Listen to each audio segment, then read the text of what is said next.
ಹರೇ ಕೃಷ್ಣ. ಎಲ್ಲ ಭಕ್ತಾದಿಗಳಿಗೆ ಈ ಭಾನುವಾರದ ಸಂತೆ ಫೀಸ್ಟ್ ಕಾರ್ಯಕ್ರಮ ಹಾಗೂ ಶ್ರೀಮದ್ ಭಾಗವತಂ ಚರ್ಚೆಗೆ ಆತ್ಮೀಯ ಸ್ವಾಗತ. ಇದನ್ನು ನಾವು ಶ್ರೀಮದ್ ಭಾಗವತಂ ಸ್ಕಂದ 6 ಅಧ್ಯಾಯ 6 ದಕ್ಷ ಪ್ರಜಾಪತಿಯ ಹೆಣ್ಣು ಮಕ್ಕಳ ಸಂತತಿ, ಈ ಅಧ್ಯಾಯವನ್ನು ನಾವು ಚರ್ಚೆ ಮಾಡುತ್ತಿದ್ದೇವೆ. ಈ ಅಧ್ಯಾಯದಲ್ಲಿ ಸುಮಾರು 45 ಶ್ಲೋಕಗಳಿದೆ.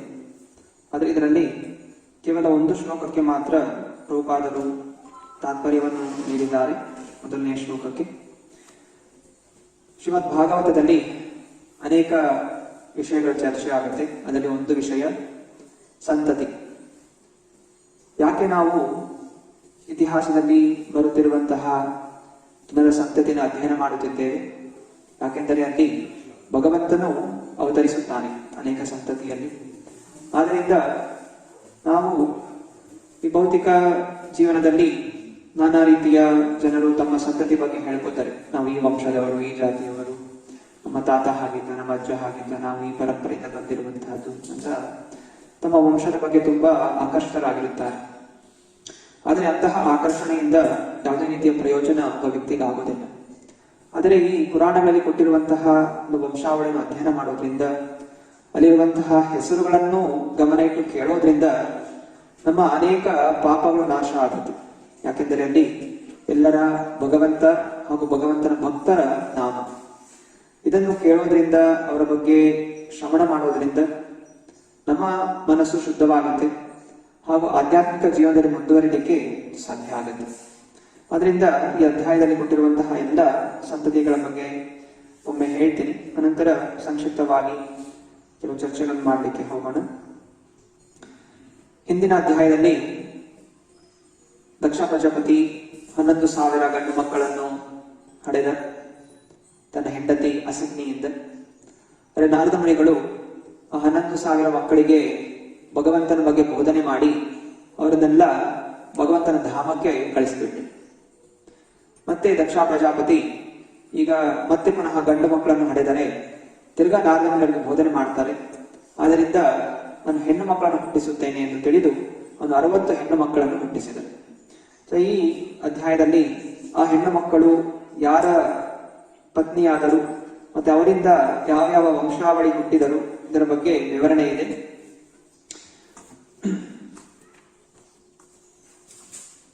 ದಕ್ಷ ಪ್ರಜಾಪತಿ 60 ಹೆಣ್ಣು ಮಕ್ಕಳನ್ನು ತನ್ನ ಹೆಂಡತಿ ಅಸಿಗ್ನಿಯಿಂದ ಪಡೆದ. ಅದರಲ್ಲಿ 10 ಹೆಣ್ಣು ಮಕ್ಕಳನ್ನು ಧರ್ಮರಾಜ ಯಮರಾಜನಿಗೆ ನೀಡಿದ. 13 ಮಕ್ಕಳನ್ನು ಕಶ್ಯಪ ಮುನಿಗೆ ಮದುವೆ ಮಾಡಿಸಿದ. 27 ಹೆಣ್ಣು ಮಕ್ಕಳನ್ನು ಚಂದ್ರದೇವ ಅವರಿಗೆ ಮದುವೆ ಮಾಡಿಸಿದ. ಅನಂತರ ಅಂಗಿರ, ಕೃಷಾಶ್ವ ಮತ್ತು ಭೂತ ಇವರಿಗೆ ಇಬ್ಬರಿಬ್ಬರು ಹೆಣ್ಣು ಮಕ್ಕಳನ್ನು ನೀಡಿದ. ಅನಂತರ ಕಶ್ಯಪ ಋಷಿಗಳಿಗೆ ಮತ್ತೆ ಪುನಃ 4 ಹೆಣ್ಣು ಮಕ್ಕಳನ್ನು ಕೊಟ್ಟ. ಒಟ್ಟು ಕಶ್ಯಪ ಮುನಿಗಳಿಗೆ ತನ್ನ 17 ಹೆಣ್ಣು ಮಕ್ಕಳನ್ನು ಕೊಟ್ಟು ಮದುವೆ ಮಾಡಿಸಿದ. ಮುಂದೆ ಶುಕದೇವ ಗೋಸ್ವಾಮಿ ಅವರು ವಿವರಿಸುತ್ತಿದ್ದಾರೆ ಹೇಗೆ ಈ ಋಷಿಗಳ ಹಾಗೂ ದಕ್ಷ ಪ್ರಜಾಪತಿಯ ಹೆಣ್ಣು ಮಕ್ಕಳಿಂದ ಹೇಗೆ ಸಂತತಿ ವಿಸ್ತರಣೆ ಆಯಿತು. ನಾವು ಅನೇಕ ಬಾರಿ ಕೇಳಿದ್ದೇವೆ, 33 ಕೋಟಿ ದೇವಾನ್ ದೇವತೆಗಳಿದ್ದಾರೆ. ಹೇಗೆ ಬೇರೆ ಬೇರೆ ವಸ್ತುಗಳಿಗೆ, ಬೇರೆ ಬೇರೆ ತರಹದ ನಗರಗಳಿಗೆ ದೇವಾನ್ ದೇವತೆಗಳು, ಅಧಿಪತಿ ದೇವತೆಗಳಿರ್ತಾರೆ. ನಮ್ಮ ವೈಷ್ಣವ ತತ್ವದಲ್ಲಿ ನಾವು ಓದಿದಾಗ ಯಾವುದು ನಿರ್ಜೀವ ಅಲ್ಲ, ಎಲ್ಲದಕ್ಕೂ ಒಂದು ರೂಪ ಇರುತ್ತೆ. ನಾವು ವೇದಗಳಿಗೂ ಒಂದು ರೂಪ ಇದೆ. ನಾವು ಅನ್ಕೋತೀವಿ ವೇದಗಳು ಅಂದ್ರೆ ಮಂತ್ರ, ಅದೊಂದು ಗ್ರಂಥ. ಆದರೆ ವೇದಗಳ ರೂಪವೂ ಸಹ ಇರುತ್ತೆ. ಹಾಗೂ ಅನೇಕ ನಗರಗಳಿಗೂ ರೂಪ ಇದೆ, ಜಲಗಳಿಗೆ ರೂಪ ಇದೆ, ನೀರಿಗೆ ರೂಪ ಇದೆ. ಇವಾಗ ಸಮುದ್ರ ದೇವ, ವಾಯುದೇವ. ವಾಯು ನಮ್ಮ ಪ್ರಕಾರ ಒಂದು ನಿರ್ಜೀವವಾದಂತಹ ಒಂದು ವಸ್ತುವಾಗಿದ್ದರೂ ಅದಕ್ಕೆ ಒಂದು ಅಧಿಪತಿ ದೇವತೆ ಅನ್ನೋದು ಇರುತ್ತಾರೆ. ಮುಂದೆ ನೋಡೋಣ. ಲಂಕಿಣಿ, ಲಂಕೆಗೆ ಅಧಿಪತಿ ಇದ್ದಳು ಲಂಕಿಣಿ ಅಂತ. ನಗರ ಅದು, ಆದ್ರೂ ಅದಕ್ಕೆ ಅವಳು ಅಧಿಪತಿ ದೇವತೆ ಇದ್ದಳು. ಹೀಗೆ ಮತ್ತೆ ಮೋಡಗಳು ಇಂದ್ರನ ಗೋವರ್ಧನ ಲೀಲೆಯಲ್ಲಿ ನೋಡ್ತೀವಿ. ಇಂದ್ರ ಸಂವರ್ತಕ ಮೋಡ ಅಂತ ಕರೀತಾರೆ. ಆ ಮೋಡಗಳಿಗೆ ಒಂದು ಹೆಸರಿದೆ, ಒಂದು ಅಧಿಪತಿ ದೇವತೆ ಇದೆ ಸಂವರ್ತಕ. ಬೇರೆ ಬೇರೆ ತರ ಮೋಡಗಳಿದೆ. ಆ ಬೇರೆ ಬೇರೆ ಮೋಡಗಳಿಗೆ ಬೇರೆ ಬೇರೆ ಬೇರೆ ಅಧಿಪತಿ ಇರ್ತಾರೆ. ಸೊ ಹೀಗೆಲ್ಲ ಸೇರಿದಾಗ 33 ಕೋಟಿ ದೇವಾದೇವತೆಗಳು ಕಂಡು ಬರುತ್ತೆ. ನಾವು ಕೆಲವು ಭಾಗವತನಲ್ಲಿ ಯಾವ್ದೆಲ್ಲ ಕೊಟ್ಟಿದ್ದೀವಿ ಅದರ ಬಗ್ಗೆ ನಾವು ತಿಳಿಯೋಣ. ವಸುವಿನ ಮಕ್ಕಳು 8 ವಸುಗಳು: ದ್ರೋಣ, ಪ್ರಾಣ, ಧ್ರುವ, ಅರ್ಕ, ಅಗ್ನಿ, ದೋಷ, ವಾಸ್ತು ಮತ್ತು ವಿಭಾವಸು. ಈ ವಸುಗಳ ಮಕ್ಕಳೇ ಮುಂದೆ ಶಪಿತರಾಗಿ, ಈ ವಸುಗಳು ಗಂಗಾಯಿಂದ ಹುಟ್ಟುತ್ತಾರೆ. ಶಾಂತನು ಹಾಗೂ ಗಂಗೆಯ ಮಕ್ಕಳಾಗಿ ಇವರೆಲ್ಲ ಹುಟ್ಟುತ್ತಾ ಇರ್ತಾರೆ, ಶಪಿತರಾಗಿರ್ತಾರೆ. ಇವರೆಲ್ಲ ಒಬ್ಬೊಬ್ಬರನ್ನು ಗಂಗಾದೇವಿ ಅವರನ್ನು ನೀರ್ಗೆ ಹಾಕ್ತಾ ಇರ್ತಾರೆ. ಕೊನೆಯಲ್ಲಿ ಒಬ್ಬ ಮಾತ್ರ ಉಳ್ಕೋತಾರೆ, ದ್ರೋಣ. ಆ ದ್ರೋಣ ವಸುನೇ ಭೀಷ್ಮನಾಗುದು. ಹರ್ಷ, ಶೋಕ, ಭಯ ಈ ಮಕ್ಕಳನ್ನು ಪಡೆದರು. ಇಲ್ಲಿ ಭಯ, ಹರ್ಷ, ಶೋಕ ಇದೆಲ್ಲ ಭಾವನೆಗಳು. ಆದ್ರೆ ಅದಕ್ಕೂ ಒಬ್ರು ದೇವತೆ ಇದ್ದಾರೆ. ಆ ದೇವತೆಗಳು ತೃಪ್ತರಾದಾಗ ನಮಗೆ ಸಂತೋಷ ಆಗುತ್ತೆ. ಆಗ ಕಾಮಿಡಿ, ಯಾರೋ ಕಾಮಿಡಿ ಮಾಡ್ಬೋದು, ಅದೇ ಕಾಮಿಡಿ ಮಾಡಿದಾಗ ಎಲ್ಲರೂ ನಗೋದಿಲ್ಲ. ಕೆಲವರು ಭಾವನೆ ಒಳಗಡೆ ಆ ಸಂತೋಷ ಇದ್ರೆ ಅದು ನಗು ಬರಿಸುತ್ತೆ, ದುಃಖ ಇದ್ರೆ ದುಃಖ ಬರುತ್ತೆ. ಸೊ ಹೀಗೆ ನಮ್ಮಲ್ಲಿರುವಂತಹ ಒಂದು ಗುಣಗಳಿಗೂ ಒಂದೊಂದು ದೇವತೆ ಇದ್ದಾರೆ. ವಾಸ್ತು ಹಾಗೂ ಆಂಗಿರಸಿ ಇವರಿಂದ ವಿಶ್ವಕರ್ಮ ಅವನು ಹುಟ್ಟಿದನು. ವಿಶ್ವಕರ್ಮ ಯಾರು? ವಿಶ್ವಕರ್ಮ ದೇವತೆಗಳ ಇಂಜಿನಿಯರ್. ದಿನದ ಸಮಯಗಳು ಬೆಳೆದವು, ಪಾಂಚಯಾಮ ಎಂದು. ಇವು ಜೀವಿಗಳನ್ನು ಎಚ್ಚರಗೊಳಿಸುತ್ತದೆ. ನಾವು ರಾತ್ರಿ ಮಲ್ಕೊಂಡಾಗ ನಮಗೆ ನಿದ್ರೆ ಬರಬೇಕು ಅಂತ ಹೇಳಿದ್ರೆ ಅದಕ್ಕೊಬ್ಬರು ದೇವತೆಯ ಕೃಪೆ ಇರಬೇಕು. ಮಲ್ಕೊಂಡ್ಮೇಲೆ ಬೆಳಗ್ಗೆ ಎದ್ದೇಳಬೇಕು ಅಂದ್ರೇನು ಅದಕ್ಕೊಂದು ದೇವತೆಯ ಕೃಪೆ ಇರಬೇಕು. ಕೃಪೆ ಇಲ್ಲ, ಅವನು ಯಾವಾಗ ಪರ್ಮನೆಂಟ್ ಆಗಿ ಮಲ್ಕೊಂಡ್ಬಿಡ್ತಾನೆ.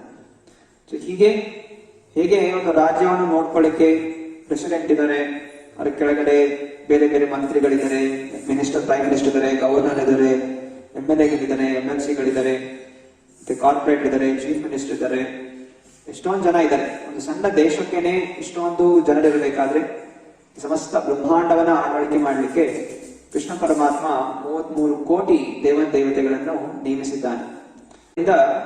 10 ಲಕ್ಷ ರುದ್ರರು. ಸೊ ರುದ್ರ ಬೇರೆ, ಶಿವ ಬೇರೆ. ಶಿವನ ಒಂದು ಅಂಶಗಳು ಇವರೆಲ್ಲ ರುದ್ರರು. ಸೊ ಇವರಿಗೆ ಬೇರೆ ಬೇರೆ ತರಹದ ಕಾರ್ಯಚಟುವಟಿಕೆಗಳಿದೆ. ಅವರು ಅನೇಕ ರೀತಿಯ ಭೂತ ಪ್ರೇತಗಳಲ್ಲಿ ಇರುವಂತಹ ಒಂದು ಜೀವಿಗಳನ್ನು ಉದ್ಧರಿಸಲಿಕ್ಕೆ ಅವರು ಪ್ರಯತ್ನ ಮಾಡ್ತಾರೆ. ಒಂದು ಉದಾಹರಣೆ ನಾವಿಲ್ಲಿ ನೋಡಿ, ವೀರಭದ್ರ. ಸೊ ವೀರಭದ್ರ ತುಂಬಾ ದೊಡ್ಡ ಮಂದಿರ ಮಾಡಿ ಪೂಜೆ ಮಾಡ್ತಾರೆ ಇಲ್ಲಿ ಸುಗರೇಶ್ವರ. ಸುಗರೇಶ್ವರ ಯಾರು? ವೀರಭದ್ರ ಅಲ್ಲಿರೋ ದೇವತೆ. ಸೊ ವೀರಭದ್ರ ನೇರವಾಗಿ ಶಿವ ಅಲ್ಲ, ಅವನು ಶಿವನ ಜಟದಿಂದ ಒಂದು ಹುಟ್ಟಿರುವಂತಹ ವ್ಯಕ್ತಿ. ದಕ್ಷ ಪ್ರಜಾಪತಿಯ ಸಂಹಾರ ಮಾಡಲಿಕ್ಕೆ ಶಿವ ತನ್ನ ಜಟವನ್ನು ಎಸೆದಾಗ ಅದರ ಬೆಂಕಿ ಉತ್ಪನ್ನರಾಗಿ ಅದರಿಂದ ಒಂದು ರುದ್ರ ಬಂತು, ಶಿವನ ಮಗ. ಸೊ ಹೀಗೆ ವಿಸ್ತರಣೆಗಳಿದೆ. ವಿನಟನ ಮಕ್ಕಳು ಒಂದು ಗರುಡ, ಇನ್ನೊಂದು ಅರುಣ. ಅರುಣ ಸೂರ್ಯದೇವನ ಸಾರಥಿ. ಸೂರ್ಯನ ಒಂದು ರಥ ಇದೆ, ಆ ರಥವನ್ನು ಓಡಿಸುವಂತವನು ಅರುಣ. ಇವರು ವಿನಟನ ಮಕ್ಕಳು. ಹಾಗೂ ದಕ್ಷ ಪ್ರಜಾಪತಿ ಶಾಪ ಹಾಕಿದ್ದೇನು, ನಿನ್ನ ಒಂದು ತೇಜಸ್ಸನ್ನು ಕಳೆದುಕೊಳ್ಳಬೇಕು ಅಂತ.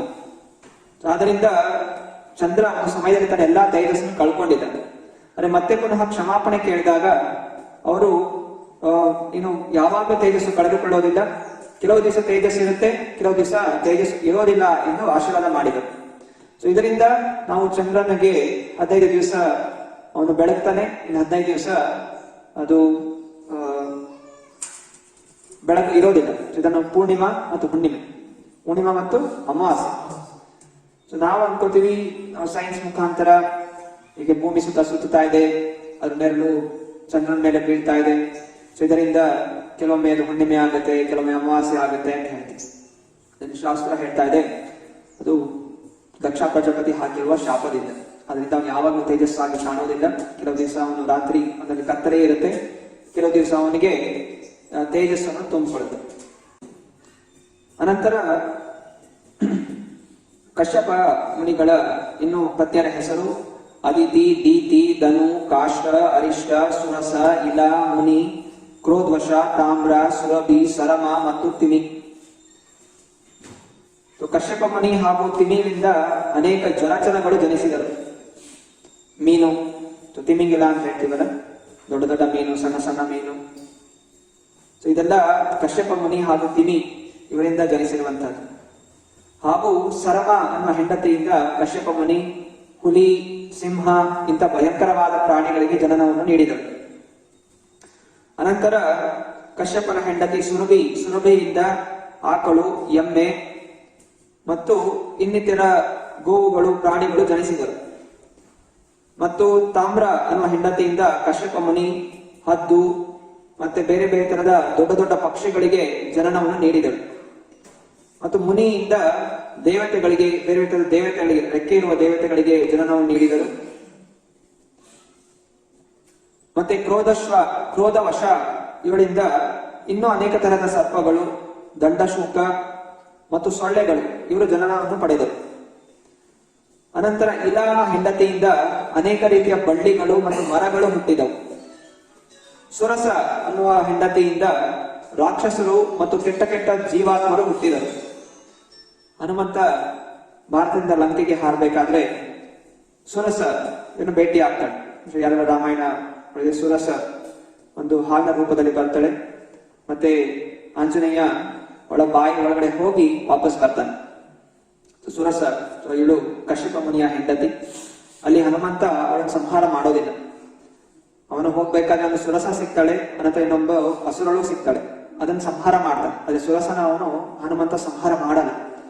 ಅವಳು ಕೇಳ್ತಾಳೆ, ನಾನು ಈ ಸಮುದ್ರವನ್ನು ಏನೇ ದಾಟಿದ್ರು ಅದನ್ನ ನಾನು ತಿಂತೀನಿ ಅಂತ. ಅದನ್ನ ಹನುಮಂತ ದೇವತೆಗಳ ತಾಯಿ ಎಲ್ಲ ಕಶ್ಯಪ ಮುನಿಗಳ ಹೆಂಡತಿನ ತಿಳಿದು ಅವನು ಬಾಯಿ ಒಳಗೆ ಹೋಗ್ತಾನೆ, ಮತ್ತೆ ವಾಪಸ್ ಆಚೆ ಬಂದ್ಬಿಡ್ತಾನೆ. ಸೊ ಹೀಗೆ ಲೀಲೆಯನ್ನು ನಡೆದಿದೆ. ಸುರಸ ಹೀಗೆ ನಾನಾ ರೀತಿಯ ಜೀವಿಗಳಿಗೆ ಕಶ್ಯಪ ಮುನಿ ಜನನ ಕೊಡ್ತಾರೆ. ವಿಪ್ರಚಿತ್ತಿ ಅನ್ನೋನು ತನ್ನ ಹೆಂಡತಿ ಸಿಂಹಿಕಾಳಿಂದ 101 ಮಕ್ಕಳಿಗೆ ಜನನ ಕೊಟ್ಟರು. ಅದರಲ್ಲಿ ತುಂಬಾ ಹಿರಿಯನಾದಂತನು ರಾಹು, ಮಿಕ್ಕಿದವರು 100 ಕೇತು. ಅವರೆಲ್ಲರೂ ಬೇರೆ ಬೇರೆ ಗ್ರಹಗಳಿಗೆ ಅಧಿಪತಿಯಾದರು. ರಾಹು ಕೇತು ಇವರು ವಿಪ್ರಚಿತ್ತಿ ಅನ್ನೋ ಅಸುರ, ಅವನು ಮತ್ತು ಅವನ ಹೆಂಡತಿಗೆ ಜನಿಸಿದಂತವರು. ಕಾಲಕ್ರಮೇಣ ನಾವು ನೋಡ್ತೀವಿ, ಯಾವಾಗ ಅಮೃತವನ್ನು ವಿಭಾಗ ಮಾಡಲಾಗತ್ತೆ ಅವಾಗ ರಾಹು ಅದನ್ನ ಕಂಡುಹಿಡಿತಾನೆ. ಮತ್ತೆ ವಿಷ್ಣು ರಾಹುವಿನ ತಲೆಯನ್ನು ಕತ್ತರಿಸಾಕ್ತಾನೆ. ರಾಹು ಒಬ್ಬನೇ ವ್ಯಕ್ತಿ. ಅದೇ ಮಿಕ್ಕಿದವರು ಕೇತು, 100 ಜನ ಕೇತುಗಳು, ಅವರೆಲ್ಲ ಬೇರೆ ಬೇರೆ ಗ್ರಹಗಳಿಗೆ ಅಧಿಪತಿ ಆಗ್ತಾರೆ. ಅಂತ ರಾಹು ಕೆಲವೊಮ್ಮೆ ಸೂರ್ಯ ಮತ್ತು ಚಂದ್ರನ ನುಂಗ್ಲಿಕ್ಕೆ ಬರ್ತಾನೆ. ಇವರೆಲ್ಲ ವಿಪ್ರಚಿತ್ತಿ ಹಾಗೂ ಸಿಂಹಿಕ ಮಕ್ಕಳು, ರಾಹು ಮತ್ತು ಕೇತು. ಅನಂತರ ಅದಿತಿಯ ಮಕ್ಕಳು, ಕಶ್ಯಪ ಮುನಿ ಹಾಗೂ ಅದಿತಿಯ ಮಕ್ಕಳನ್ನು ಹೇಳ್ತಾ ಇದ್ದಾರೆ. ಅದಿತಿಯ ಮಕ್ಕಳು ವಿವಸ್ವಾನ್ ಭಗವದ್ಗೀತೆಯಲ್ಲಿ ನಾವು ಓದ್ತೀವಿ. ಸೂರ್ಯದೇವ ವಿವಸ್ವಾನ್, ಅರ್ಯಮ, ಪುಷ, ತ್ವಷ್ಟ, ಸವಿತ, ಭಗ, ಧಾತ, ವಿಧಾತ, ವರುಣ, ಮಿತ್ರ, ಶತ್ರು ಮತ್ತು ಉರುಕ್ರಮ. ಅನಂತರ ಸೂರ್ಯದೇವ ವಿವಸ್ವಾನ್ ಹೆಂಡತಿ ಸಮ್ಯ, ಅವರು ಶ್ರದ್ಧದೇವ ಅನ್ನೋ ಮನೆಗೆ ಜನನವನ್ನು ಕೊಡ್ತಾರೆ. ಅನಂತರ ಯಮರಾಜ ಹಾಗೂ ಯಮುನಾದೇವಿ ಇವರಿಗೆ ಜನನ ನೀಡ್ತಾರೆ. ಯಮರಾಜ ಹಾಗೂ ಯಮುನಾದೇವಿ ಇವರಿಬ್ಬರು ಅಣ್ಣ ತಂಗಿಯರು. ಇವರ ತಂದೆ ಸೂರ್ಯದೇವ ವಿವಸ್ವಾನ್ ಮತ್ತು ಅವನ ಹೆಂಡತಿ ಸಮ್ಯ. ಅನಂತರ ಯಮಿ ಅವಳು ಅಶ್ವಿನಿ ಕುಮಾರರಿಗೆ ಜನನವನ್ನು ನೀಡ್ತಾಳೆ. ಸೂರ್ಯದೇವನ ಇನ್ನೊಂದು ಹೆಂಡತಿಯ ಹೆಸರು ಛಾಯ. ಛಾಯ ನೆರಳು ಬೀಳುತ್ತಲ್ಲ, ಆ ನೆರಳು ಬೀಳ್ಲಿಕ್ಕೂ ಒಂದು ಅಧಿಪತಿ ಇದೆ, ಅವಳು ಛಾಯ. ಛಾಯ ಇರೋದ್ರಿಂದ ನಮಗೆ ನೆರಳು ಬೀಳುತ್ತೆ. ನಮ್ಮ ದೇಹದ ಮುಖಾಂತರ ನಮಗೆ ನೆರಳಿದೆ ಅಲ್ಲ, ಅದಕ್ಕೆ ಒಂದು ಅಧಿಪತಿ ಇದೆ. ಯಾವಾಗ ಶಿವನಿಗೆ ದಕ್ಷನ ಮೇಲೆ ಕೋಪ ಬಂದಿತು, ಆಗ ಕುಶ ಭಗವಂತ ಶಿವನ ನೋಡಿ ಹಲ್ಲನ್ನು ಕಿಸಿಯುತ್ತಿದ್ದ. ಆದ್ದರಿಂದ ಅವನ ಎಲ್ಲ ಹಲ್ಲುಗಳನ್ನು ಉದುರಿಸಿದರು. ಅವನು ಜೀವನ ಪರ್ಯಂತ ಬೋರಿ ಕಡಲೆ ಹಿಟ್ಟನ್ನು ತಿಂದು ಜೀವಿಸುತ್ತಿದ್ದ. ಇದು ದಕ್ಷ ಪ್ರಜಾಪತಿಯ ಯಜ್ಞವನ್ನು ಮಾಡಬೇಕಾದ್ರೆ ದಕ್ಷ ನಿಂದನೆ ಮಾಡ್ತಾನೆ ಶಿವನನ್ನು. ಅವಾಗ ಈ ಪುಷ ಅನ್ನುವಂಥವನು ನಗ್ತಾ ಇದ್ದ ನೋಡ್ಕೊಂಡು, ಹಿಂದೆಯಿಂದ. ಯಾಕಂದ್ರೆ ಅವನಿಗೂ ಶಿವನ ಮೇಲೆ ಅಸೂಯೆ ಭಾವನೆ ಇತ್ತು. ನಂತರ ಯಾವಾಗ ರುದ್ರ ಒಂದು ನಾಶ ಮಾಡ್ತಾನೆ, ತಕ್ಷಣ ತಲೆಯನ್ನು ಕತ್ತರಿಸಿ ಹಾಕ್ತಾನೆ, ಮತ್ತೆ ಪುಷನ ಹಲ್ಲುಗಳನ್ನು ಉದುರಿಸ್ಬಿಡ್ತಾನೆ.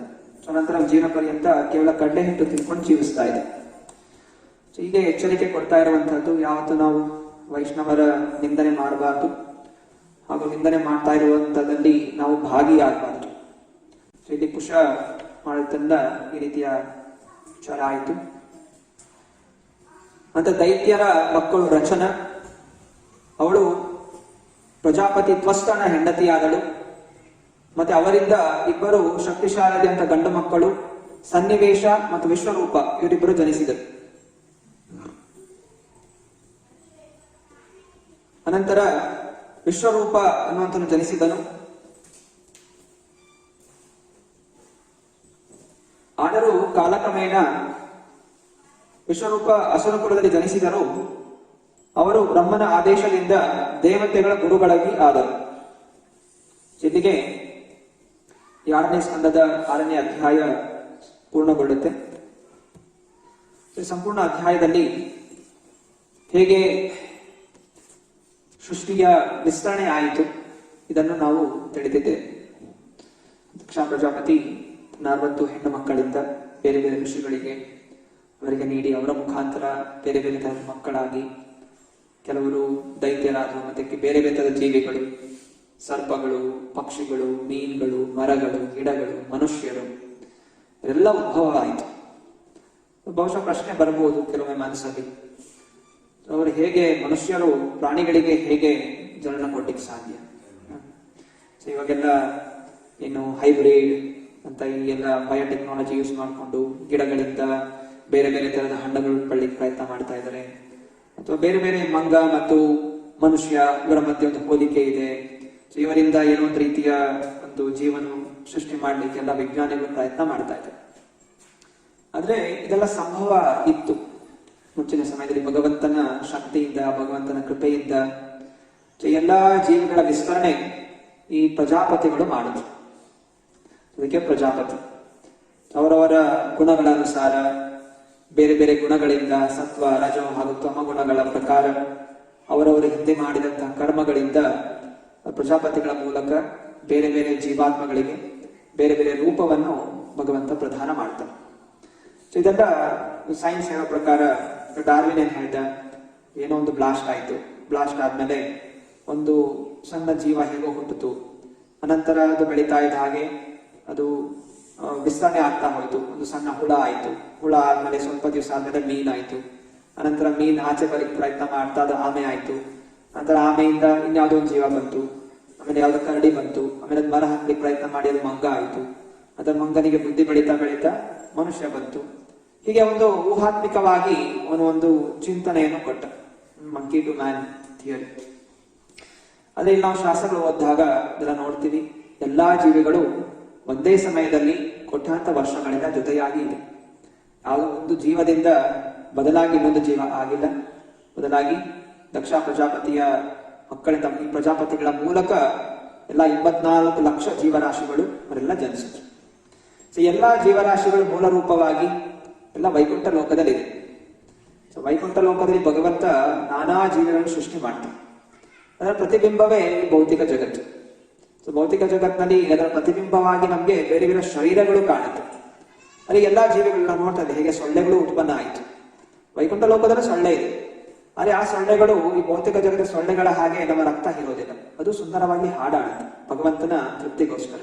ಹರೇ ಕೃಷ್ಣ ಕೃಷ್ಣ ಕೃಷ್ಣ ಹರೇ ಹರೇ, ಹರೇ ರಾಮ ರಾಮ ರಾಮ ಹರೇ ಹರೇ. ವೈಕುಂಠ ಲೋಕದಲ್ಲಿ ಎಲ್ಲಾ ಜೀವಿಗಳಿಗೂ ಭಗವಂತನ ಜೊತೆ ಒಂದು ಪ್ರೀತಿಯುತವಾದಂತಹ ಸಂಬಂಧ ಆಯ್ತು.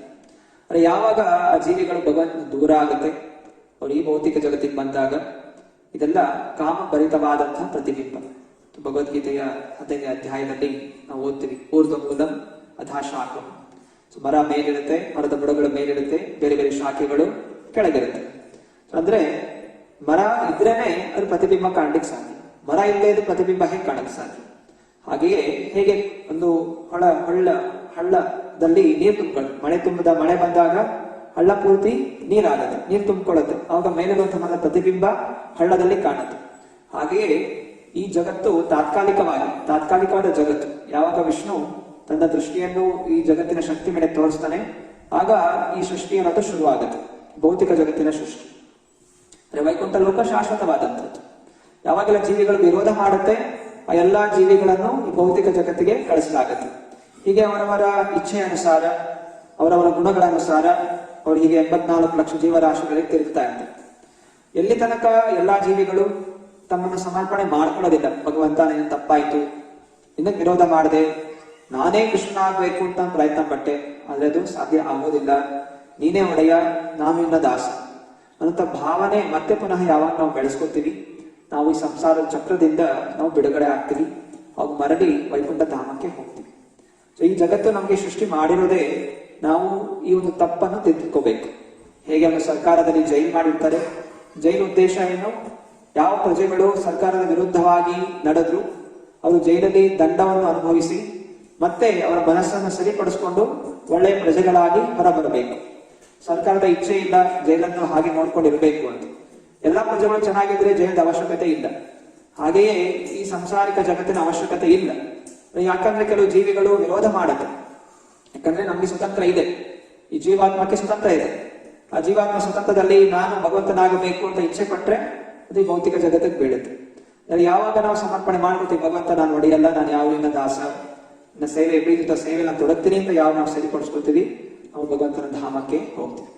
ಆದ್ರಿಂದನೇ ಶ್ರೀಲ ಪ್ರಭುಪಾದರು ಅಂತಾರಾಷ್ಟ್ರೀಯ ಕೃಷ್ಣ ಪ್ರಜ್ಞೆ ಸಂಸ್ಥೆಯನ್ನು ಸ್ಥಾಪನೆ ಮಾಡಿದ್ರು. ಇದರ ಹೆಸರನ್ನು ಕೃಷ್ಣ ಪ್ರಜ್ಞೆ. ನಾವಿಲ್ಲಿ ಏನ್ ಮಾಡ್ತಾ ಇರೋದು, ಎಲ್ಲಾ ಜೀವಿಗಳಿಗೂ, ಎಲ್ಲಾ ಮನುಷ್ಯರಿಗೆ ಮುಖ್ಯವಾಗಿ. ಯಾಕಂದ್ರೆ ಮನುಷ್ಯರು ಭಗವಂತನ ವಿಚಾರವನ್ನು ಕೇಳಬಹುದು, ಪ್ರಾಣಿ ಪಕ್ಷಿಗಳು ಕೇಳಲಿಕ್ಕೆ ಸಾಧ್ಯ ಇಲ್ಲ. ಅಂತ ಯಾವುದೇ ಜಾತಿಯವರಿರಲಿ, ಯಾವುದೇ ದೇಶದವರಿರಲಿ, ಯಾವುದೇ ಭಾಷೆಯವರಿರಲಿ, ನಾವು ನಮ್ಮ ಪ್ರಜ್ಞೆಯನ್ನು ಭಗವಂತನ ಪ್ರೀತಿಗೋಸ್ಕರ ಅದನ್ನ ಏಕಾಗ್ರತೆಗೊಳಿಸ್ಬೇಕು. ಈಗ ಎಲ್ಲಾ ಜೀವಿಗಳ ಚಿಂತನೆ ಏನಿದೆ, ನನ್ನ ಹೆಂಡತಿ, ಮಕ್ಕಳು, ಸಂಸಾರ, ಹಣ, ವಿದ್ಯಾಭ್ಯಾಸ, ಏನೋ ಸಾಧನೆ ಮಾಡಬೇಕು ಜಗತ್ತಿನಲ್ಲಿ, ಈ ರೀತಿ ಮನಸ್ಸು ಏಕಾಗ್ರತೆಗೊಂಡಿದೆ. ಆದ್ರೆ ಇದೇ ಏಕಾಗ್ರತೆಯನ್ನು ನಾವು ಭಗವಂತನ ಕಡೆ ಕೇಂದ್ರೀಕರಣ ಮಾಡಬೇಕು.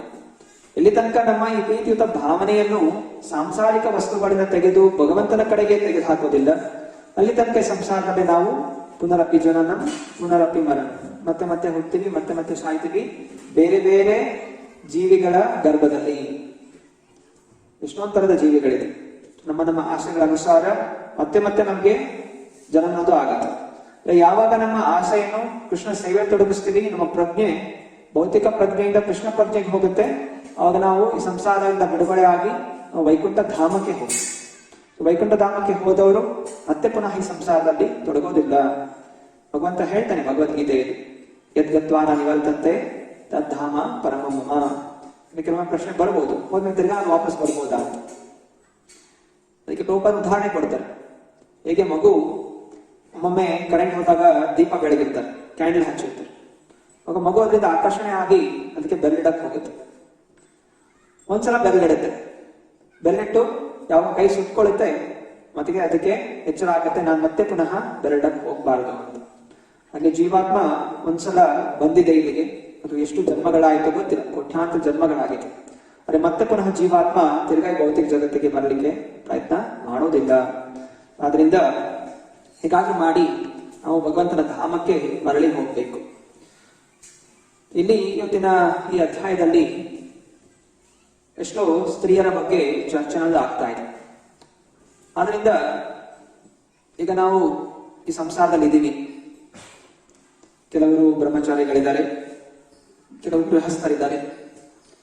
ಸೊ ಹೇಗೆ ನಾವು ಗೃಹಸ್ಥ ಜೀವನದಲ್ಲಿ ನಮ್ಮ ನಮ್ಮ ಭಾವನೆ ಹೇಗಿರಬೇಕು, ಒಬ್ಬರ ಮೇಲೆ ಗಂಡನ ಕರ್ತವ್ಯಗಳೇನು, ಹೆಂಡತಿಯ ಕರ್ತವ್ಯಗಳೇನು, ಇದ್ರ ಬಗ್ಗೆ ಕೆಲವು ವಿಚಾರಗಳನ್ನು ಚರ್ಚೆ ಮಾಡೋಣ.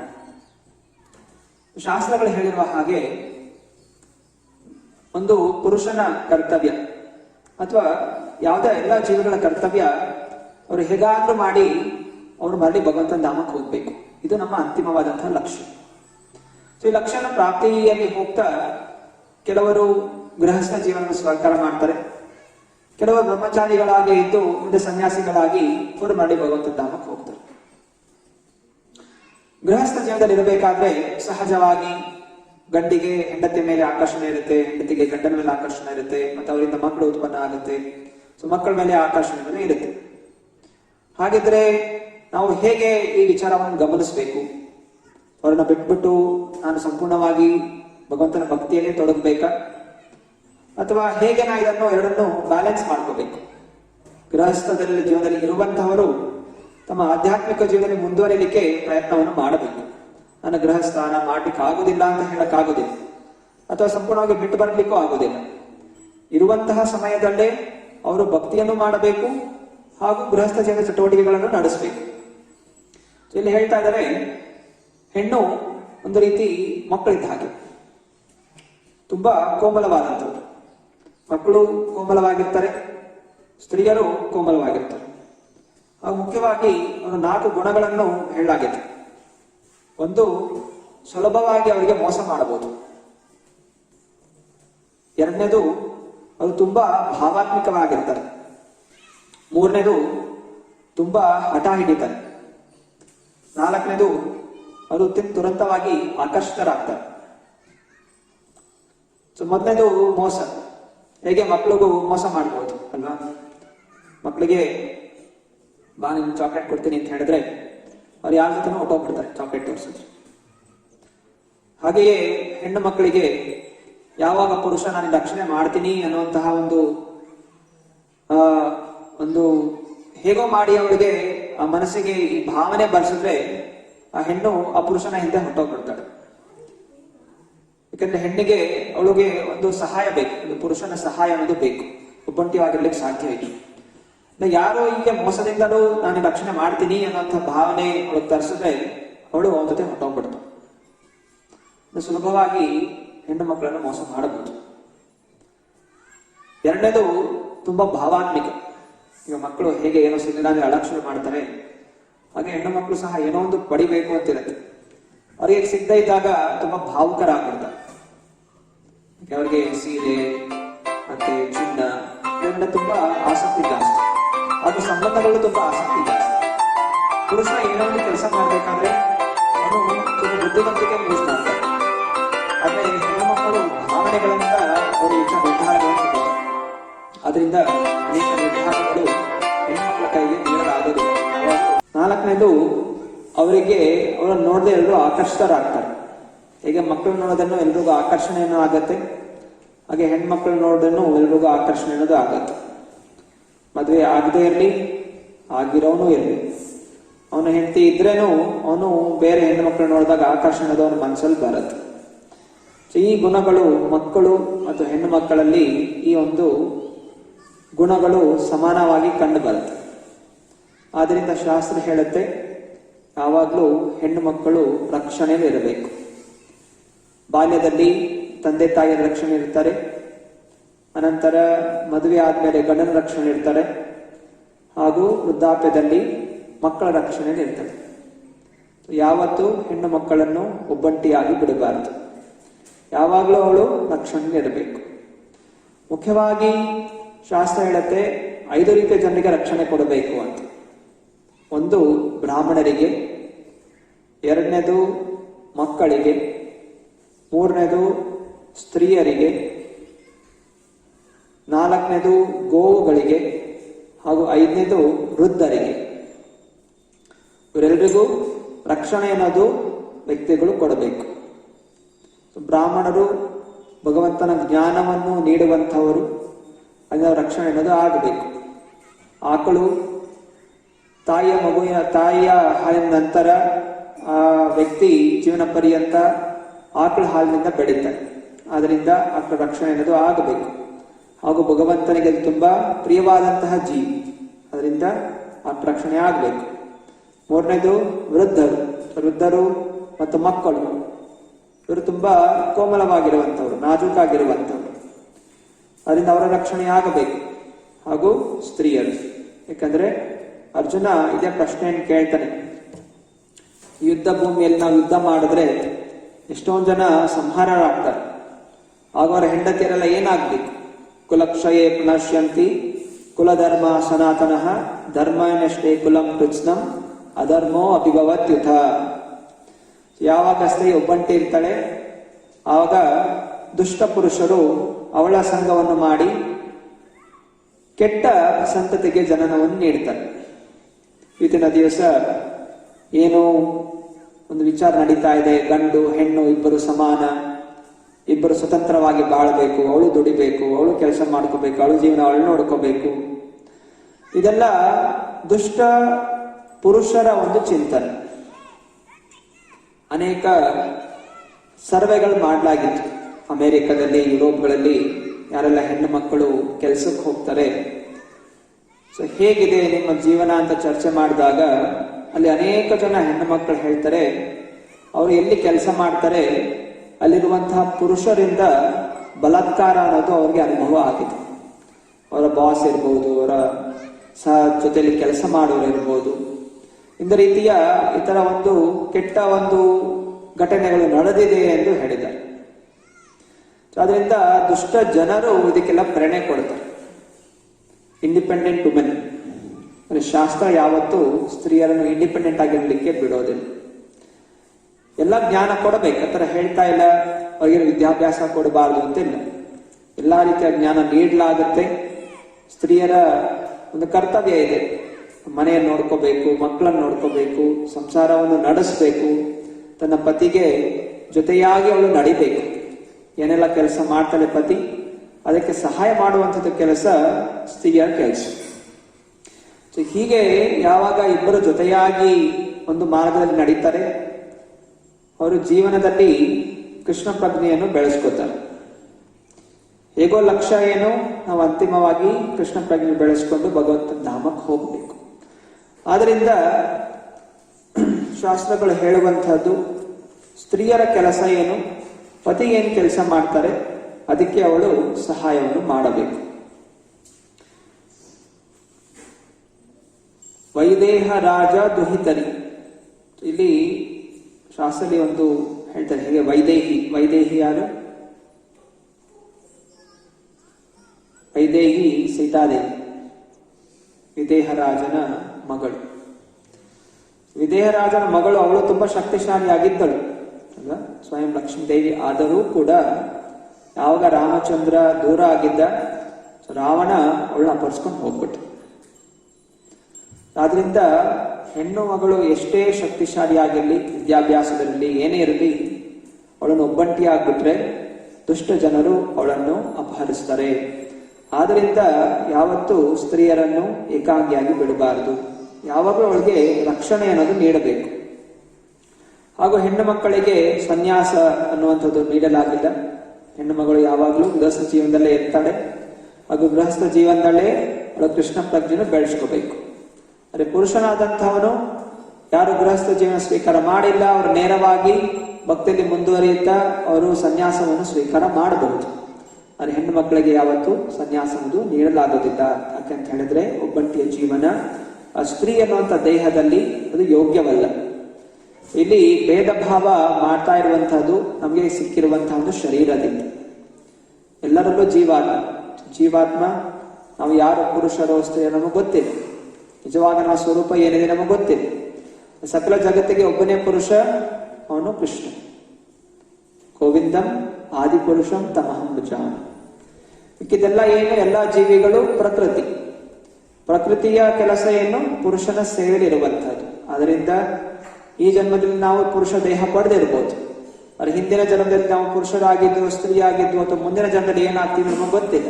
ಶಾಸ್ತ್ರ ಹೇಳುತ್ತೆ ಯಾವ ರೀತಿ ನಮ್ಮ ಆಕರ್ಷಣೆ ಇರುತ್ತೆ ಅದರ ಪ್ರಕಾರ ನಮಗೆ ಮುಂದಿನ ದೇಹನೂ ಸಿಗುತ್ತೆ. ಈ ಜನ್ಮದಲ್ಲಿ ನಮಗೆ ಸ್ತ್ರೀಯ ಮೇಲೆ ತುಂಬಾ ಆಕರ್ಷಣೆ ಇದ್ರೆ ಮುಂದಿನ ಜನ್ಮ ನಮಗೆ ಶ್ರೀ ಶರೀರ ಪ್ರಾಪ್ತಿ ಆಗುತ್ತೆ. ಹಾಗೂ ಯಾವ ಸ್ತ್ರೀಗೆ ಪುರುಷನ ಮೇಲೆ ತುಂಬಾ ಆಕರ್ಷಣೆ ಇರುತ್ತೆ, ಮುಂದೆ ಅವಳು ಪುರುಷ ಶರೀರವನ್ನು ಪ್ರಾಪ್ತಿ ಮಾಡಬಹುದು. ಆದ್ದರಿಂದ ನಮ್ಮ ಆಕರ್ಷಣೆ ಭೌತಿಕವಾಗಿ ಯಾರ ಮೇಲೇನೂ ಇರಬಾರದು. ಬದಲಾಗಿ ನಮ್ಮ ಆಕರ್ಷಣೆ ಯಾವಾಗಲೂ ಕೃಷ್ಣನ ಚರಣ ಕಮಲಗಳಲ್ಲಿ ಇರಬೇಕು. ಹೀಗೆ ಪುರುಷನ ಮುಖ್ಯವಾಗಿ ಕರ್ತವ್ಯ, ಅವನು ಪರಿವಾರಕ್ಕೆ ಎಲ್ಲಾ ರೀತಿಯ ಸೌಕರ್ಯಗಳನ್ನು ಮಾಡಬೇಕು. ಎರಡನೇದಾಗಿ ಪರಿವಾರದ ರಕ್ಷಣೆ ಅನ್ನೋದು ಮಾಡಬೇಕು. ಹಾಗೂ ಪರಿವಾರಕ್ಕೆ ಅವನು ಮಾರ್ಗದರ್ಶಿ ಆಗಿರಬೇಕು. Provider, protector and guide. ಇದು ಶಾಸ್ತ್ರ ಹೇಳುತ್ತೆ. ಶಿಲ ಪ್ರಭುಪಾದರು ಹೇಳ್ತಾ ಇದ್ರು, ನನ್ನ ಶಿಷ್ಯಂದ್ರಿಗೆ ನಾನು ಉಪದೇಶ ಮಾಡೋದು, ನೀವು ಈ ಬಾಯ್ ಫ್ರೆಂಡ್ ಗರ್ಲ್ ಫ್ರೆಂಡ್ ತರ ಜೊತೆಲ್ಲ ಇರಬೇಡಿ. ಆಗೋದಿದ್ರೆ ಒಳ್ಳೆಯ ಸಂಸ್ಕಾರಗಳಿಂದ ಮದುವೆ ಆಗಿ ಜೊತೆಯಾಗಿ ಬಾಳಿ. ಅರೆ ವಿವಾಹ ಆಗದೆ ಸುಮ್ಮನೆ ಲಿವಿಂಗ್ ಟುಗೆದರ್ ಅನೇಕ ಜನ ಇದ್ದಾರೆ. ಇವಾಗ ಮದುವೆ ಆಗೋದು ಬೇಡ, ಎಷ್ಟು ಸಮಯ ಆಗತ್ತೆ ನಾವು ಜೊತೆಗಿರೋಣ, ಬೇಜಾರಾದ್ರೆ ದೂರ ಆಗೋಣ. ಸೊ ಇದು ಪ್ರಾಣಿಗಳ ಜೀವನ. ಈಗ ಪ್ರಾಣಿಗಳು ಯಾವುದು ಮದುವೆ ಆಗೋದಿಲ್ಲ, ಇಲ್ಲೆಲ್ಲ ಹೋಗ್ತಾ ಇರುತ್ತೆ, ಯಾರ ಜೊತೆ ಬೇಕೋ ಸಂಸಾರ ಮಾಡುತ್ತೆ, ಹೊರಟೋಗ್ಬಿಡುತ್ತೆ. ಸೊ ಹೀಗೆ ಮನುಷ್ಯರಾದಂಥವ್ರು ಜೀವನ ನಡೆಸಬಾರ್ದು. ಸೊ ಮನುಷ್ಯರಿಗೆ ಕೊಟ್ಟಿರುವಂಥದ್ದು ಧಾರ್ಮಿಕವಾದಂತಹ ಜೀವನ, ಭಗವಂತನಿಗೆ ತೃಪ್ತಿಯಾಗೋ ರೀತಿಯಲ್ಲಿ ನಡೆಯಬೇಕಾಗಿರುವಂಥದ್ದು. ಭಗವಂತ ಹೇಳ್ತಾನೆ, ಧರ್ಮ ವಿರುದ್ಧೋ ಕಾಮೋ ಅಸ್ಮಿ. ಯಾವುದು ಧರ್ಮಕ್ಕೆ ವಿರುದ್ಧ ಅಲ್ಲ, ಅಂದ್ರೆ ಪುರುಷ ಮತ್ತು ಸ್ತ್ರೀಯ ಸಂಘ ಎಲ್ಲ ಆಗ್ಬೇಕು. ಕೇವಲ ವಿವಾಹದ ಬಂಧನದಲ್ಲಿ ಕೇವಲ ಒಳ್ಳೆಯ ಸಂತತಿಗೋಸ್ಕರ ಆಗಬೇಕೇ ಹೊರತು ಇಂದ್ರಿಯ ಭೋಗಕ್ಕೋಸ್ಕರ ಆಗಬಾರದು. ಇದು ಧರ್ಮ. ಆದ್ದರಿಂದ ಗಂಡನ ಕರ್ತವ್ಯ, ಅವನು ಸಂಪಾದನೆ ಮಾಡಬೇಕು, ಅದನ್ನು ಮನೆಗೆ ತಂದು ಕೊಡಬೇಕು, ಹಾಗೂ ಅವರಿಗೆ ರಕ್ಷಣೆ ಅನ್ನೋದು ಕೊಡಬೇಕು, ಹಾಗೂ ಮಾರ್ಗದರ್ಶಿ ಆಗಿರಬೇಕು. ಹೆಂಡತಿಗೆ ಮಾರ್ಗದರ್ಶಿ ಆಗಿರಬೇಕು ಅಂತ ಹೇಳಿದ್ರೆ ಅವನು ಒಳ್ಳೆಯ ವ್ಯಕ್ತಿ ಆಗಿರಬೇಕು. ಗಂಡಂದ್ರೆ ಹೇಳ್ತಾರೆ, ಹೇಗೆ ಸೀತಾದೇವಿ ಇದ್ದು ಹಾಗಿರಬೇಕು ಹೆಂಡತಿ ಸೀತಾದೇವಿ ಆಗಿರಬೇಕು ಅಂತ ಹೇಳಿದ್ರೆ ಗಂಡ ಹೇಗಿರಬೇಕು? ರಾಮಚಂದ್ರನಾಗಿರ್ಬೇಕು. ಗಂಡ ರಾವಣ ತರ ಇದ್ರೆ ಹೆಂಗ್ ಸಾಧ್ಯ ಆಗುತ್ತೆ? ಆಗೋದಿಲ್ಲ. ಆದ್ರಿಂದ ಗಂಡನ ಮೇಲೇನು ಅವನ ಕರ್ತವ್ಯಗಳು, ಒಳ್ಳೆಯ ವ್ಯಕ್ತಿ ಆಗಿರಬೇಕು, ಮಾರ್ಗದರ್ಶಿ ಆಗಿರಬೇಕು. ಆಗ ಹೆಂಡತಿ ಅವನ ನೋಡಿ ಆಕರ್ಷಣೆ ಆಗ್ತಾಳೆ. ಹೆಂಡತಿಗೆ ಏನ್ ಬೇಕಾಗಿದೆ? ತಾನು ಜೀವನದಲ್ಲಿ ಸಂತೋಷವಾಗಿರ್ಬೇಕು, ಖುಷಿಯಾಗಿರ್ಬೇಕು, ಒಳ್ಳೆಯ ರಕ್ಷಣೆ ಇರಬೇಕು ಅಂತ ಆಕರ್ಷಣೆ. ಯಾವಾಗ ಪತಿಯದನ್ನು ನೀಡೋದಿಲ್ಲ, ಅವಳು ಅನ್ಯ ಪುರುಷರಿಗೆ ಆಕರ್ಷಣೆ ಆಗ್ತಾಳೆ. ಯಾಕಂದ್ರೆ ಆ ಗುಣ ಆ ದೇಹದಲ್ಲಿ ಮಗುವಿನ ಹಾಗೆ, ಮಗುಗೆ ತಂದೆ ತಾಯಿದನ್ನು ಯಾರು ಚಾಕ್ಲೇಟ್ ಕೊಟ್ಟರೆ ಓಡೋಗ್ಬಿಡುತ್ತೆ ಇದು. ಆಮೇಲೆ ಅದು ಗೊತ್ತಾಗತ್ತೆ ನಾನು ತಂದೆ ತಾಯಿಯಿಂದ ದೂರ ಆದೆ ಅಂತ. ಸೊ ಹಾಗೆಯೇ ತಾತ್ಕಾಲಿಕವಾಗಿ ಹೇಗೆ ಆಕರ್ಷಣೆ ಆಗತ್ತೆ ಅದು ತಿಳಿಯೋದಿಲ್ಲ. ಅದೇ ರೀತಿ ನೋಡ್ಬೋದು, ಜನರು ಎಂತೆಂಥ ಸ್ತ್ರೀಯರು ಎಲ್ಲೆಲ್ಲಿ ಎಲ್ಲ ಹೋಗ್ತಾರೆ, ಮೋಸ ಹೋಗ್ತಾರೆ. ಅನಂತರ ಏನು ಪ್ರಾಯಶ್ಚಿತ್ತ ಮಾಡ್ಕೊಳ್ಳಿಕ್ಕೋ ಏನೋ ಸಮಯ ಸಿಗೋದಿಲ್ಲ, ಜೀವನ ಪರ್ಯಂತ ದುಃಖಿತರಾಗ್ತಾರೆ. ಸೊ ಆದ್ರಿಂದ ಪುರುಷನ ಒಂದು ಕರ್ತವ್ಯ, ಅವನು ಮನೆಯಲ್ಲಿರುವಂತಹ ಹೆಣ್ಣು ಮಕ್ಕಳಿಗೆ ರಕ್ಷಣೆ ಅನ್ನೋದು ಕೊಡಬೇಕು. ಸಣ್ಣ ಮಕ್ಕಳು, ಹೆಣ್ಣು ಮಕ್ಕಳು ಸ್ಕೂಲ್ಗೆ ಹೋಗ್ಬೇಕಾದ್ರೆ ಎಲ್ಲಿ ಹೋಗ್ತಾರೆ? ಕಾಲೇಜ್ಗೆ ಹೋಗ್ತಾರೆ. ಹಾಗೂ ಬೇರೆಯವರ ಲಕ್ಷಣವು ಹಾಗೆ ಇರಬೇಕು. ಚಾಣಕ್ಯ ಪಂಡಿತ ಹೇಳ್ತಾರೆ,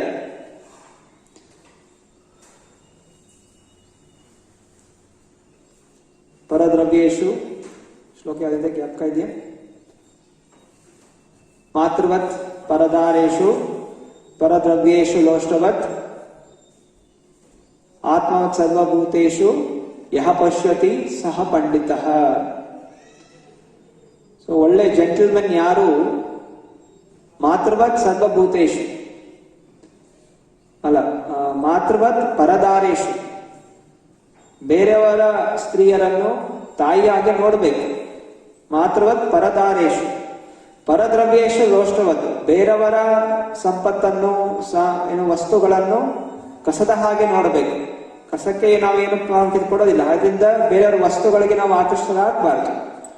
ಆತ್ಮವತ್ ಸರ್ವಭೂತೇಶು, ಎಲ್ಲ ಜೀವಿಗಳಲ್ಲಿ ಆತ್ಮ ಇದೆ. ಆತ್ಮದ ಕರ್ತವ್ಯ ಏನು? ನಾವೆಲ್ಲ ಭಗವಂತನ ಭಕ್ತರಾಗಬೇಕು. ಈ ಭಾವನೆ ಎಲ್ಲರೂ ಬೆಳೆಸ್ಕೊಂಡಿರಬೇಕು. ಇವನು ಒಳ್ಳೆಯ ಸಜ್ಜನನಾಗಿ ನಾವೆಲ್ಲರೂ ಇರಬೇಕು. ಅನೇಕ ಜನ ಹೇಳ್ತಾರೆ, ಅವಳು ಹಂಗಿದ್ದಾಳೆ, ಅವಳು ನಡವಳಿಕೆ ಸರಿ ಇಲ್ಲ, ಅವಳು ಬಟ್ಟೆ ಹಾಗೆ ಹಾಕೊಂಡಿದ್ದಾಳೆ, ಅವಳು ಹುಡುಗಿ ಹೆಂಗಾದ್ರೂ ಹಾಕೊಳ್ಳಿ. ನೀವ್ ಹೇಗಿರ್ಬೇಕು? ಸಜ್ಜನರಾಗಿರ್ಬೇಕು. ಯಾವಾಗ ಎರಡು ಕಡೆ ಚಪ್ಪಾಳೆ ಹೇಗಾಗತ್ತೆ? ಎರಡು ಕೈಗಳು ಸೇರಿದಾಗ್ಲೇ ಚಪ್ಪಾಳೆ ಅನ್ನೋದಾಗುತ್ತೆ. ಅಂದ್ರೆ ದೋಷ ಅವಳದಿರ್ಲಿ ಅಥವಾ ನಿಮ್ದಿರ್ಲಿ, ಇಬ್ರು ದೋಷ ಇದ್ದಾಗ ತಪ್ಪು ಘಟನೆ ಅನ್ನೋದು ಆಗುತ್ತೆ. ಅದರಲ್ಲಿ ಒಬ್ಬ ವ್ಯಕ್ತಿ ಆದ್ರೂ ಧೀರನಾಗಿದ್ರೆ, ಶಿವ ಧೀರ. ಶಿವ ತಪಸ್ಸ ಕೊಡ್ತಿರ್ಬೇಕಾದ್ರೆ ಸತೀದೇವಿ ಎಲ್ಲಾ ರೀತಿಯಲ್ಲಿ ಆಕರ್ಷಣೆ ಮಾಡ್ಲಿಕ್ಕೆ ಪ್ರಯತ್ನ ಮಾಡಿದ್ಲು ಪಾರ್ವತಿ. ಆದರೆ ಶಿವ ತಪಸ್ಸದಿಂದ ಹೊರಗೆ ಬರಲೇ ಇಲ್ಲ. ಆಮೇಲೆ ಕಾಮದೇವ ಬಂದ ಒಳ್ಳೆ ತಪಸ್ಸನ್ನು ಭಂಗ ಮಾಡ್ಲಿಕ್ಕೆ. ಸೊ ಮಾಯಾದೇವಿ ಎಲ್ಲಾ ಜೀವಿಗಳನ್ನ ಆಕರ್ಷಣೆ ಮಾಡುವಂತಹ ಆ ಮಾಯಾದೇವಿ ಹೋದ್ರೇನೋ ಶಿವ ತಪಸ್ಸದಿಂದ ಅವನ ತಪಸ್ಸೆ ವಿಘ್ನ ಆಗ್ತಾ ಇರಲಿಲ್ಲ. ಹೀಗೆ ಪ್ರತಿಯೊಬ್ಬನು ಯಾವಾಗ ಶಿವನಾಗಿ ಧೀರನಾಗ್ತಾನೆ ಆಗ ಅವನು ಪ್ರಕೃತಿಯನ್ನು ಜಯಿಸ್ತಾನೆ. ಸೊ ಈ ಪ್ರಕೃತಿ ನಾನಾ ರೀತಿಯಲ್ಲಿ ನಮ್ಮನ್ನು ಆಕರ್ಷಣೆ ಮಾಡ್ತಾ ಇದೆ. ಕಾಮ, ಕ್ರೋಧ, ಮದ, ಮಾತ್ಸರ್ಯ, ಮೋಹ, ಲೋಭ. ಸೊ ಇದೆಲ್ಲ ನಮ್ಮನ್ನು ಬೇರೆ ಬೇರೆ ರೀತಿಯಲ್ಲಿ ನಮ್ಮನ್ನು ಸೆಳೆಯುತ್ತೆ. ಹಣದ ಮೇಲೆ ಆಕರ್ಷಣೆ ಆಗುತ್ತೆ, ಯಾರೋ ವಸ್ತುಗಳ ಮೇಲೆ ಆಕರ್ಷಣೆ ಆಗುತ್ತೆ, ಸ್ತ್ರೀಯರ ಮೇಲೆ ಆಕರ್ಷಣೆ ಆಗುತ್ತೆ. ಯಾಕೆ ಅಂತ ಹೇಳಿದ್ರೆ ನಮ್ಮ ಮನಸ್ಸು ಭಗವಂತನ ಚಿಂತನೆಯಲ್ಲಿ ಇಲ್ಲ. ಶಿವ ಯಾವಾಗಲೂ ಜಪಮಣಿ ಇಟ್ಕೊಂಡು ಹರೇ ಕೃಷ್ಣ ಕೃಷ್ಣ ಕೃಷ್ಣ ಹರೇ ಹರೇ, ಹರೇ ರಾಮ ರಾಮ ರಾಮ ಹರೇ ಹರೇ, ಈ ರೀತಿ ಸ್ಮರಣೆ ಮಾಡ್ತಾ ಇರೋ ಕಾರಣ ಅವನಿಗೆ ಯಾವುದೇ ರೀತಿಯ ಮಾಯೆಯಿಂದ ಪ್ರಭಾವಿತನಾಗೋದಿಲ್ಲ. ಮಾಯಾ ದೈವನ ಹೆಂಡತಿ, ಆದ್ರೆ ಅವನು ಯಾವತ್ತೂ ಅವಳ ಮೇಲೆ ಆಕರ್ಷಣೆ ಆಗೋದಿಲ್ಲ. ಯಾವಾಗಲೂ ಭಗವಂತನ ಸ್ಮರಣೆ ನಿಲ್ತಾನೆ. ಸರಳವಾದ ಜೀವನ, ಉತ್ತಮವಾದಂತಹ ಚಿಂತನೆ. ಸ್ವಯಂ ಮಾಯಾದೈವ ಜೊತೆಗಡೆ, ಆದ್ರೆ ಅವನಿಗೋಸ್ಕರ ಅರಮನೆ ಆಗ್ಲಿ, ಚಿನ್ನ ವಜ್ರ ಏನೂ ಇಲ್ಲ. ಅವನ ಮೈಯಲ್ಲಿ ಚಿನ್ನ ವಜ್ರ ಕಾಣುತ್ತಾ ಏನಿಲ್ಲ. ರುದ್ರಾಕ್ಷಿ ಇದೆ, ಡಮರು ಇದೆ, ಹಾವಿದೆ. ಸರಳವಾದ ಜೀವನ ಇರೋ ಕಾರಣ ಅವನಿಗೆ ಮಾಯೆ ಪ್ರಭಾವ ಅನ್ನೋದು ಬೀಳೋದಿಲ್ಲ. ಹಾಗೂ ಮನಸ್ಸಲ್ಲಿ ಯಾವಾಗಲೂ ಕೃಷ್ಣ ಸೇವೆ ಮಾಡುವಂತಹ ಭಾವನೆ ಇದೆ. ಹೀಗೆ ನಾವು ಯಾವಾಗ ಕೃಷ್ಣ ಭಕ್ತಿಯಲ್ಲಿ ನಿರತರಾಗಿರ್ತೀವಿ ಆಗ ನಮಗೆ ಪರ ಸ್ತ್ರೀಯರ ಮೇಲೆ, ಪರರ ವಸ್ತುಗಳ ಮೇಲೆ ಆಕರ್ಷಣೆ ಆಗೋದಿಲ್ಲ. ಹಾಗೂ ನಾವು ಸಂತೋಷಮಯವಾಗಿ ಜೀವನವನ್ನು ನಡೆಸಬಹುದು. ಹೀಗೆ ಗಂಡನ ಕರ್ತವ್ಯವೂ ಇದೆ, ಹೆಂಡತಿಯ ಕರ್ತವ್ಯಗಳೂ ಇದೆ. ಹೆಂಡತಿ ತನ್ನ ಪತಿಗೆ ಪತಿವ್ರತ ಸ್ತ್ರೀ ಆಗಿರಬೇಕು. ಹಾಗೂ ಪತಿಗೆ ಸೂಕ್ತವಾಗುವ ರೀತಿಯಲ್ಲಿ ಅವಳು ಕಾರ್ಯಗಳನ್ನು ಮಾಡಬೇಕು. ಅನೇಕ ಉದಾಹರಣೆಗಳು ನೋಡ್ತೀವಿ ಇತಿಹಾಸದಲ್ಲಿ. ರಾವಣನ ಹೆಂಡತಿ ಮಂಡೋದರಿ, ಅಂತಹ ಅಸುರನಿದ್ರೂ ಕೂಡ ಅವಳು ಸಹಿಸಿಕೊಂಡು ಅವಳ ಜೊತೆ ಜೀವನವನ್ನು ನಡೆಸ್ತಾ ಇದ್ದ. ಮುಂಚಿನ ಸಮಯದಲ್ಲಿ ಎಲ್ಲೂ ಡೈವರ್ಸ್ ಅನ್ನೋದು ಇರಲಿಲ್ಲ. ಹೇಗೆ ಇದ್ರೂ ಅವಳು ಪತಿವ್ರತ ಆಗಿ ಜೀವನ ನಡೆಸ್ತಾ ಇದ್ದ. ಆದ್ರಿಂದ ಹೆಂಡತಿ ಹೇಗೆ ಇರಲಿ, ಪತಿ ಹೇಗೋ ಅನುಸರಿಸ್ಕೊಂಡು ಅವಳು ಹೋಗ್ಬೇಕು. ಇದು ಪತ್ನಿಯ ಧರ್ಮ. ಹಾಗಾದ್ರೆ ಯಾರು ಮುಖ್ಯ? ಪತಿ ಮುಖ್ಯನ, ಭಗವಂತ ಮುಖ್ಯನ? ಪತಿ ಭಕ್ತನಾಗಿರದಿದ್ರೆ ಪತ್ನಿಯವರು ಏನ್ ಮಾಡಬೇಕು?